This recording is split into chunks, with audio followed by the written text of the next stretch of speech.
She's going to speak about the rise of online learning, of online learning, the solutions, the flexibility that comes with technology-enhanced learning, and the opportunities to learn new skills and to meet industry demands.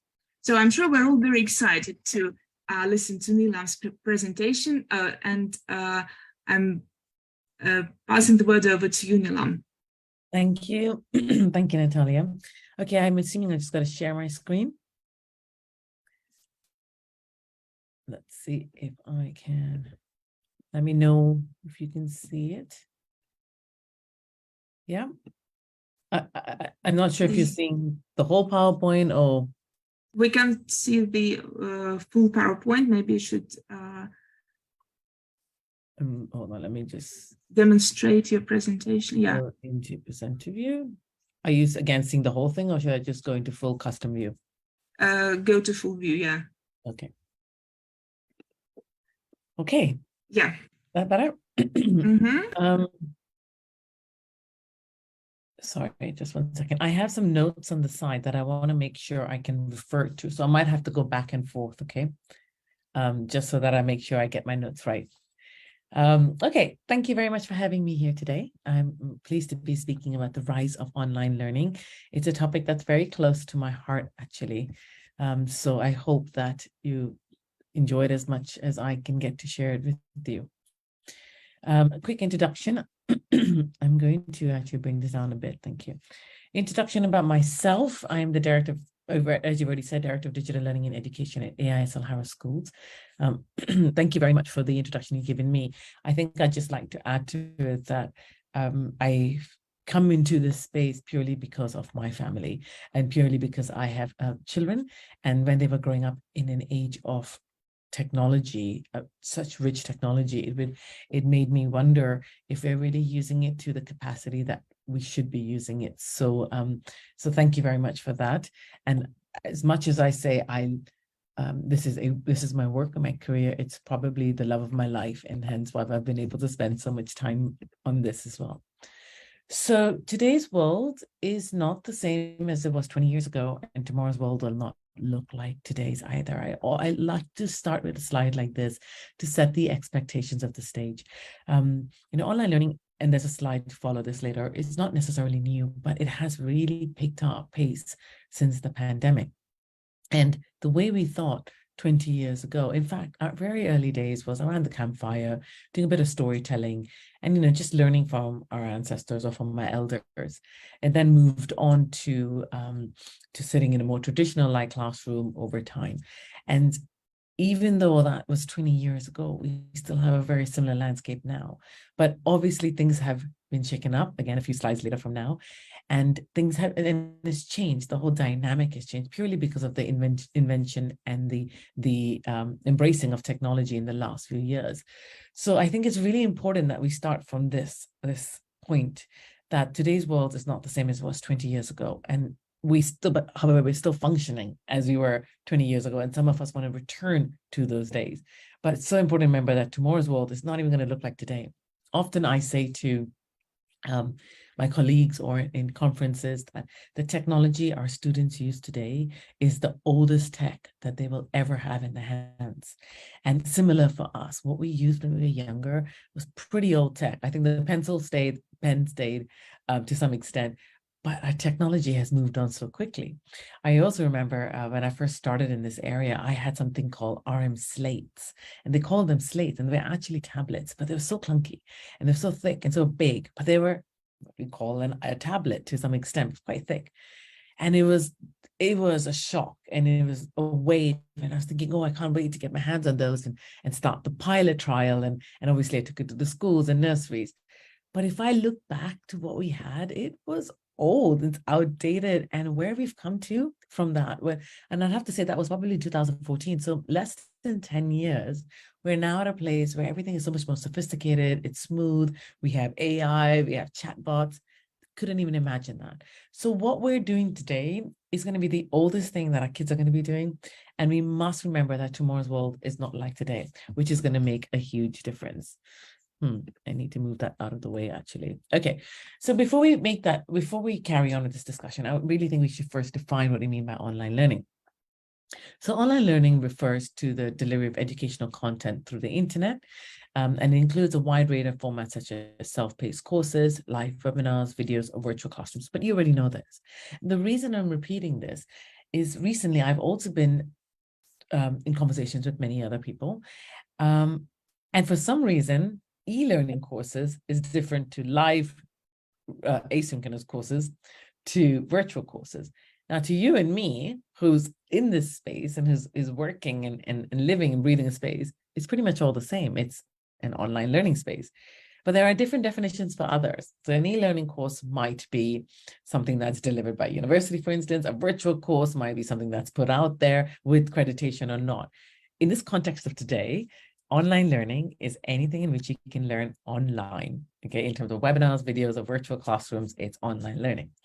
And it's really important to remember that this is not a new concept and has been around since 1850s.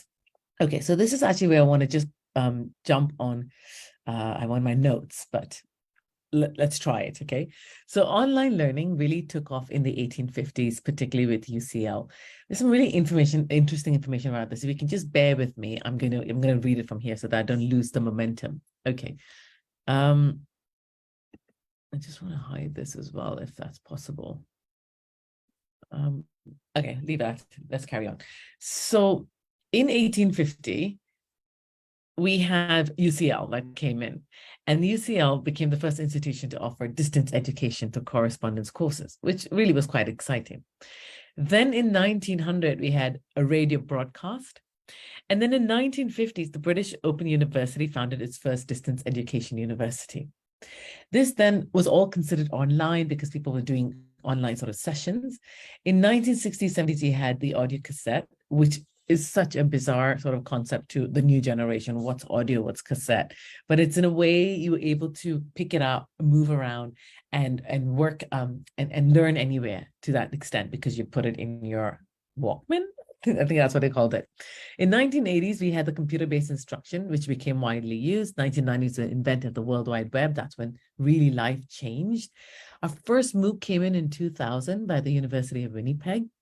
And in 2012, we had other MOOCs by Harvard, MIT, and Stanford. And then finally, we had COVID-19, which hit in 2020. So you can see that over time, the timeline has grown and in very different concepts. So what started off as just an email correspondence, sending papers back and forth, then went into radio podcasts, audio cassette, computer-based, World Wide Web, MOOC, second MOOC, and COVID. And even though COVID changed the landscape, we had that pandemic crisis, the schools closed, COVID changed the landscape. You'd be surprised to learn, at least, and perhaps because I'm in this area, I learned that we almost went back to the early days of radio broadcasts, to the early days of working with computer-based instruction, 1980s. So although we've always had online learning in the pipeline, in the background, and it's grown slowly and steadily in the past, when we hit the pandemic, there were some schools that had to repeat the whole process. So let me just take you through that. So we had kind of different online learning models. We had no tech, where schools were using textbooks or paper resources, making phone calls, social media, radio channels. So remember I said to you, we were broadcasting at some point, I think it's between the 1950s to 1980s. That's exactly what we went back to. Some schools went back to that. And in some sense, it was considered online learning because obviously we didn't have the funds, we didn't have the capacity or the resources. And so broadcasting BBC channels came into place and delivered education in some manner. And actually, to be quite honest, it's still there. So, you can go to BBC Radio, you can go to Education, BBC Bite Size, and to some extent, that content is still there.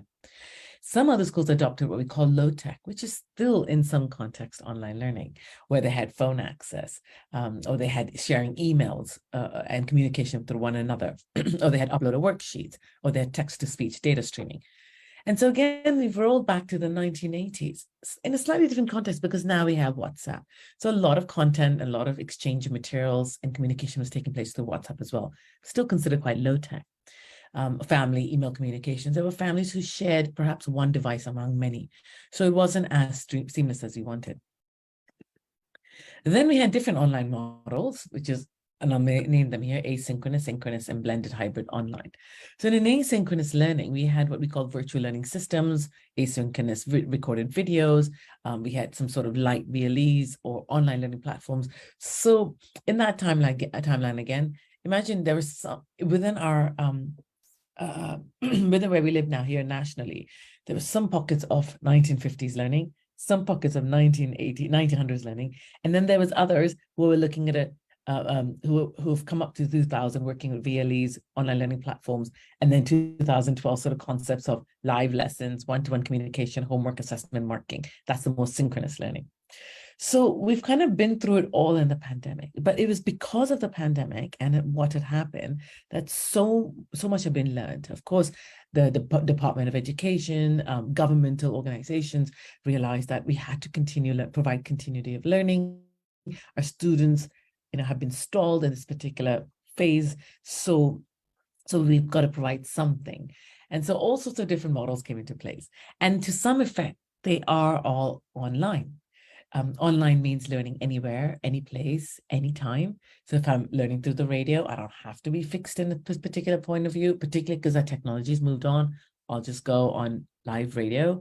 Or if I'm going to be, I'm watching asynchronous videos or synchronous learning, I again don't need to be in a classroom. As you know, we can be wherever we want. Obviously, we also got some more sophisticated models, some that you might be aware of, which is blended, hybrid, and online learning. But in the end, they all sort of amounted to what we see here.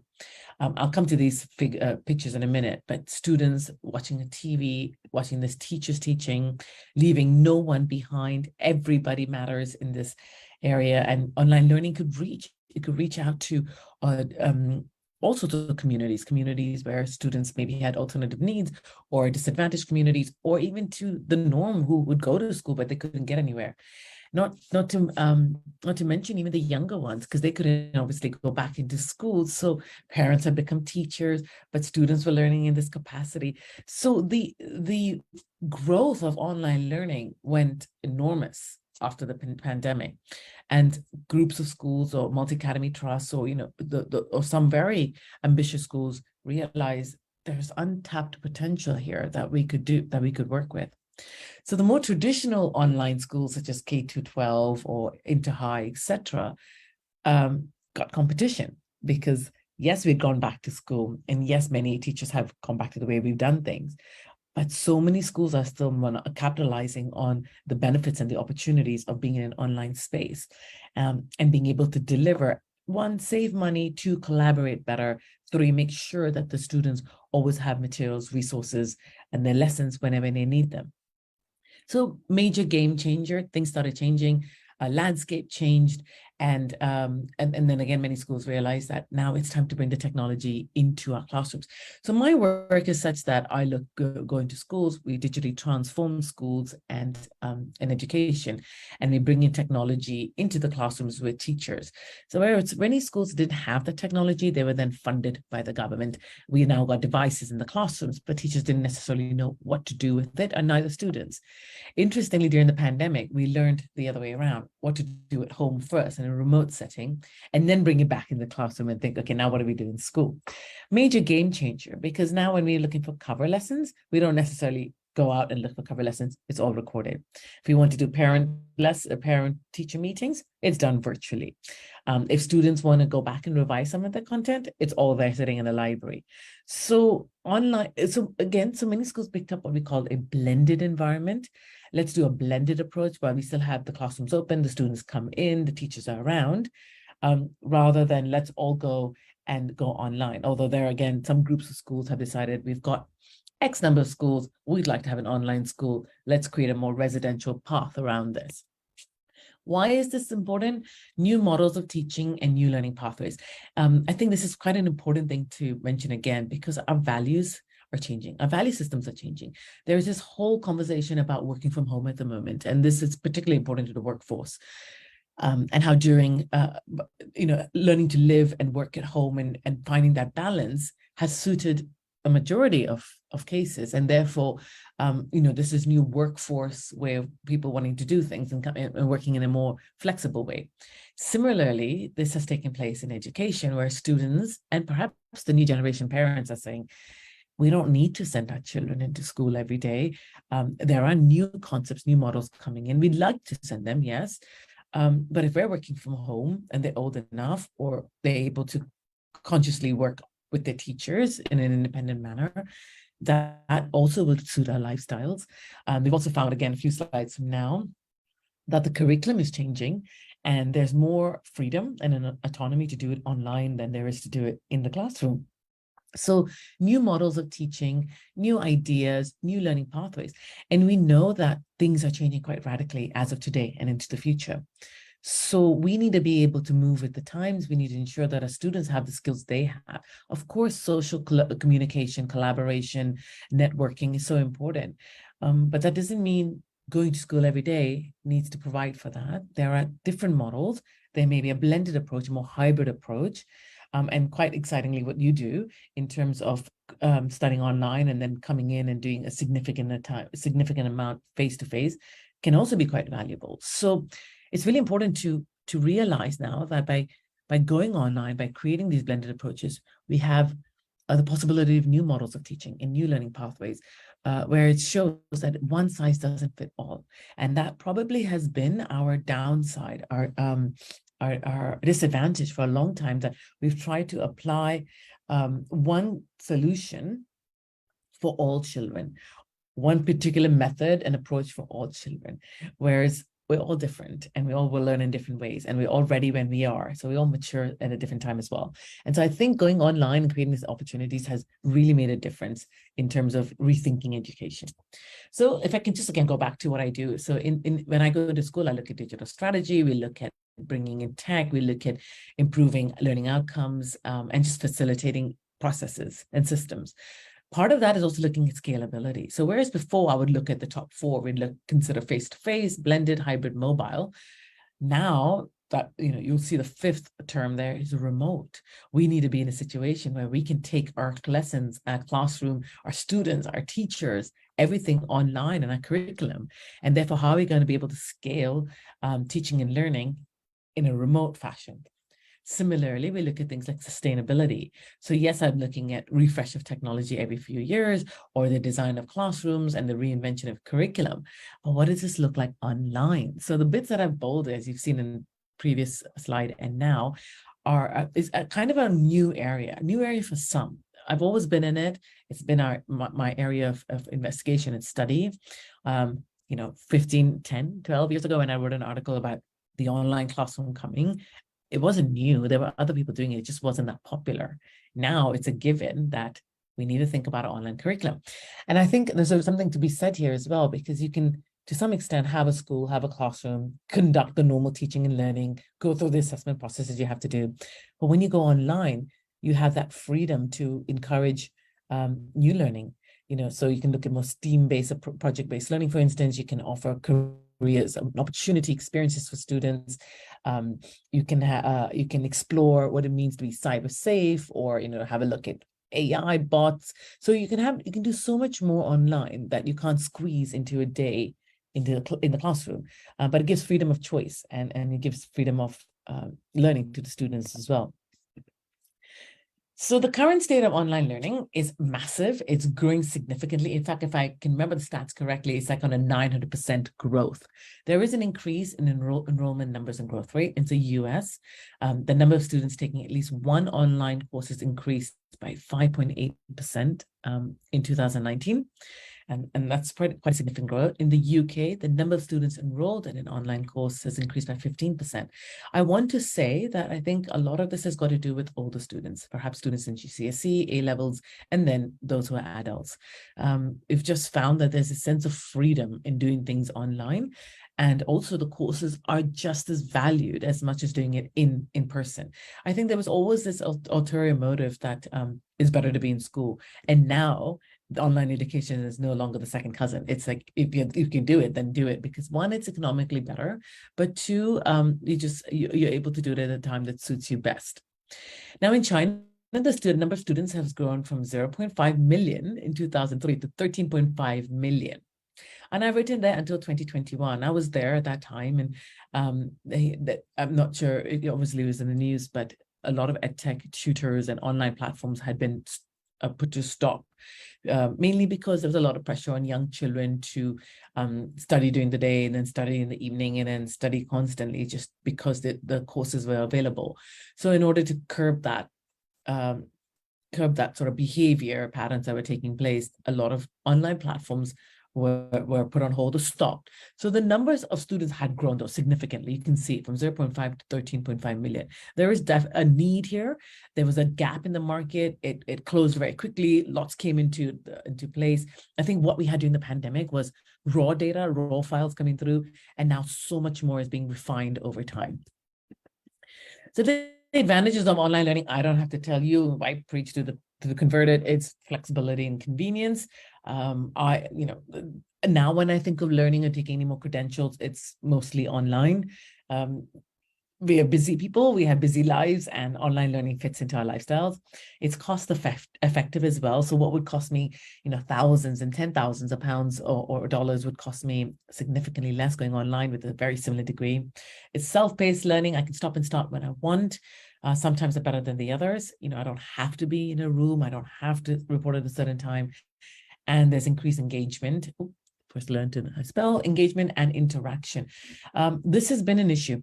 Particularly with the younger children, but since the pandemic, of course, we've had new technologies come into play, which has helped sort of break the monotony of a lesson, where you can have interactive, you can slice it with activities, you can slice it with questions, and just get them more hands-on. And I think also a lot of us have come to understand what it's like to have a school online and the sort of day you would need and the length of hours you want a student sitting at a desk. For instance, many schools had just mirrored what they did in a classroom, 9 to 3, but we know that didn't work. So increased engagement and interaction over time, but purely because we've had to work with it. Now, again, the challenges of online learning is lack of in-person interaction and support, but many new organizations have looked to bring in residents and on-site lessons, particularly with multi-academy trusts or groups who have so many schools around the world or within or nationally, and are able to do things online and then bring them into a center so that they can correspond and interact with other students. Technical difficulties was always on top of the list, but I think a lot of us have got a lot more digital savvy. I mean, adults, parents, grandparents, students, we're all that much more digital savvy. So if I can't fix it, the person next to me will. Ensuring the quality and accreditation of online programs, again, there's more awareness. We have to be a little bit careful there because so many more schools are going online and you don't know necessarily if they have the right accreditation with it. So, due diligence, maintaining motivation, engagement, as I said, and managing time and setting boundaries. I think there's much to be said about this. There is still the argument that finding the balance is great. Now, when I travel, for instance, into London, I don't have to hit the bulk busy times in the morning. It's not as busy because a lot of people are working online. And in that same vein, this is the newer generation. So they're seeing what's happening to their children and what they've been through. And they're seeing that so much more can be done if we just consider a different approach. I realize I'm running out of time, so I'll just go to the next few slides very quickly. But I love the online learning purely because of the curriculum. So during the pandemic, when I was working with schools, the bit I really enjoyed the most was tweaking the curriculum to meet our students' expectations, to keep them engaged, to keep them motivated. I loved the idea of working with videos and e-lectures and podcasts and quizzes. We just don't do enough of it in the classroom. Or we do it paper-based. But here we can do it in an online environment and data is captured. You can learn anywhere in any place. I've put the word metaverse there because that's something I'm doing at the moment, looking to bring a STEAM curriculum into the metaverse and getting our students to engage in that environment, working with objects and being able to manipulate the objects to meet their requirements based on the lesson aims and targets. So I think that's quite exciting because, again, that's very much online. And because it's in the metaverse, I could share it with students across the world. So, it's just opened up boundaries. It's removed the sort of structures that we have to work with. And it's allowed us to think creatively. We also have an access to a wide range of courses like data science, machine learning, and you don't find that in a school. digital marketing, AI engineering, chat AI. I'm sure everybody knows about the new bot, language learning. So you have all these new courses that you could potentially get our students or people who are interested in learning tap into, which are so relevant. You know, I can't even go, I can't emphasize this enough. Sometimes I look at what we're doing in school and think that's excellent, but our students really need to know about cybersecurity, or they really need to know about ethical AI, because that's what they're going to get into. So when I bring robots into the classroom, for instance, or we're working with chatbot, I want them to know about them. I want them to understand this space, because they're the ones who are going to create our generation. They're creating the world for me when I retire. And so it's really quite important that they tap into these new curriculum and lessons and wider topics, rather than just having to be siloed into what we've done as we've grown up. So our task is to educate our students so that they can face their future. I mean, we may not see their future, but we are living in our present, and our job is to make something out of it. So going online, working in a blended fashion, even in a hybrid mode, is where it's going. You can see that the future is evolving in this direction. What I was going to say here is that there are different future models of schooling by OECD. They've considered 4 different ones that they're exploring: partial face-to-face online schooling, where the structures and process of school remains. So like a hybrid approach, a blended approach, or where schooling is outsourced to a third-party organization or to parents and society, and then they start creating their own children education. So you can think of free schools, but think of online free schools. Or learning hubs, which go to corporate organizations such as Google or Microsoft or whoever, or government-funded institutions that provide online tutor-led models. So in a way that, you know, you could go to school for half the day, come home, and we'll give you another tutor-led online model where you can deepen your understanding of what you've done, or then just purely online learning where you're completely online. So there are different future models that governments are considering and big organizations are considering. And you know, when it came to the point of getting a free school developed by parents and communities, don't be surprised if an online free school is next as well. So I won't say much here, but there's some very good examples of online hybrid schools. There's yours. I probably won't say it correctly, but I'll try. La Salle. That's a really good concept on its own, a different concept. There's Portland Place, which is one of the Alpha Group schools here in the UK. I helped develop it with them. And I believe it's the 4-1 model or the 3-2. I'm not sure if they've changed it to 3-2, where you work 4 days from home. 1 day you come into school.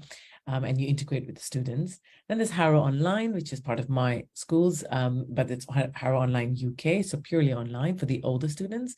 Then there's King's Inter High that has merged with Way Inter High, something like that.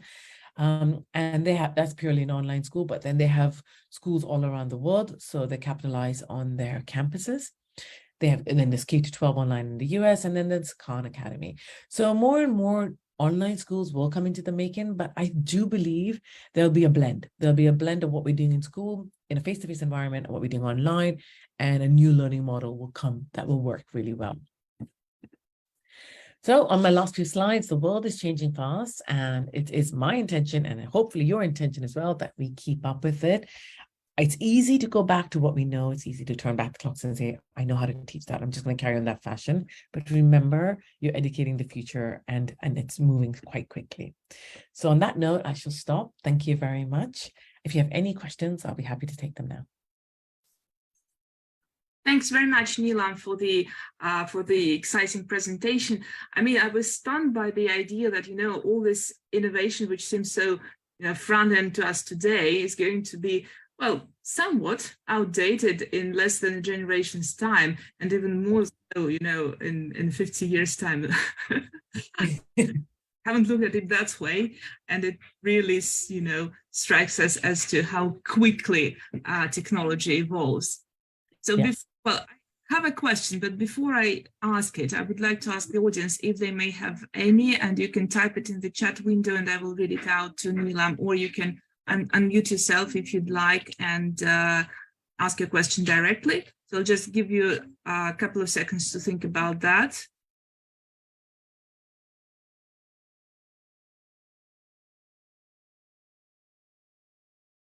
And my question was actually this: there's so much happening in the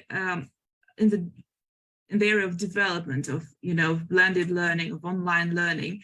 And it seems that so much has already been taken care of. We have these different formats, different delivery techniques, technology is evolving. We have new software designed specifically for these tasks. Do you think there is still some area, some potential that hasn't been untapped yet? And if so, where do we look for it? What areas do you think still need some, further development or have been overlooked so far? So that's a great question. Great question, Natalie. And I actually think that the curriculum needs to change, desperately needs to change. And the OpenAI chatbot that's come into ChatGPT, right? For instance, like it or not, it is changing homework and assessment. It is a game changer now. I use it all the time. For those of you who don't know what it is, it's an OpenAI chatbot online where you can put in anything and you'll receive an answer back to some degree. And it's pretty good, It's leaning on loads of data processing and loads of data content. So we've got teachers. I've showed the teachers here how to create new schemes of work, for instance, how to get ready-made answers to reports. You can ask it anything. So give me 3 lesson plans based on waterfalls. You'll get that, for instance. So I do think that that's an untapped area, but that is going to change the way we are going to build a curriculum and assess. So, and that has shifted the entire dynamics of the education sector in the last month or so. I also think there is something to be said about the metaverse. We're playing with it at the moment, creating a multiverse environment. It's super because, students don't come in, they come in as an avatar. So they are who they are, however they represent themselves. And then they learn in the context of what we design for them. So again, something we're looking at is STEAM lessons, and something I'm really loving looking at is a robotic arm. Now, schools can't afford to buy machinery and robot arms and stuff for students to play around with it. It's just an expensive affair. And you can only have one in a classroom, for instance. But in the metaverse, you're buying tech, you're buying bits, you're buying objects, and then you're getting the children to sort of dismantle it and put it together and see how it works. And you can look at everything from like building it from a science perspective to an aesthetics design. I always say STEAM, like what would it look like? How is it going to blend with the person's body, to a mechanical way, engineering of how it works. And all of that can be repeated, removed, recycled, destroyed, and repeated again in this multiverse at a fraction of a cost, right? So that's something there. And I would still love to see how we can beam teachers into an environment. The whole holographic teacher image sounds quite exciting. We're not there yet, though. Thanks so much. And I have 2 questions in the chat, so I will read them out to you. And we still have a couple of minutes to answer them, so that's good. Dr. Parmar, you work both with middle and high schools. Are there any marked differences and similarities in blended learning on these 2 levels? Very good question. So I would define middle school as year 6, 7, and 8, just so we get that going. And then I'm believing high school is college level, if I'm not mistaken. But please feel free to tell me if that's not what it is. There is a big difference. So we find it so much easier with high schoolers in the sense that they take more responsibility for their learning than the middle schoolers would, because for them it's not that, it's not high stakes. So yes, I do think there's a big difference, and you can to some degree allow the older students to shape their learning journey, whereas with middle schoolers you're sort of still monitoring their progress, their assessment, and making sure they're completing their work. And you're there as a teacher to guide them the whole time and have pastoral discussions. So yes, I do feel there's a big difference, and there's a different pedagogy underlying to both. Thank you. And I think I'll just take one last question from the chat. And if there are more questions, just feel free to type them up anyway, and I will pass them on to Neelam, and I will ask her to respond later if you don't mind. Sure. The question is from Portugal, from our listener in Portugal. So in Portugal, the concept of hybrid learning is different from what you just told us. Classes are face-to-face with the help of online resources, for example. To better understand this concept, I would like to know the difference between blended learning and hybrid learning. Very good question, and one that we all grapple with constantly. So exactly what you do in Portugal, and I'd love to see Portugal one day, face-to-face lessons with the help of online resources is what we call blended learning here. In the sense that we're bringing the technology in the classroom and the students are able to access online learning materials. Hybrid within the context of an online learning environment, and I'm actually quite particular about this, is being able to learn online, but also come on site. So it's not where you're traditionally going to school every day. It's where you have a different model. You're working online in some context, and then you're coming on site and doing the work in there. That's not to say you're not using a blended approach. You can use blended in hybrid because you're coming to school, you use the content online as well. So hybrid tends to be more of a model to the academy here, where you do maybe perhaps a few weeks online at home, and then you come in for a few weeks in school, or you do 3 days at home and then you do 2 days in school. So that's how we look at it. I think, you know what, these definitions are not concrete, unfortunately. There's no one definition that has fit all. So hence why I try to define it along the way, because that's how it's clear in my head. And that blended is like, it's consistent, it's standard across the board. We use tech in the classroom, we access online. Hybrid is when you have a slightly different model. I hope that helps. Very much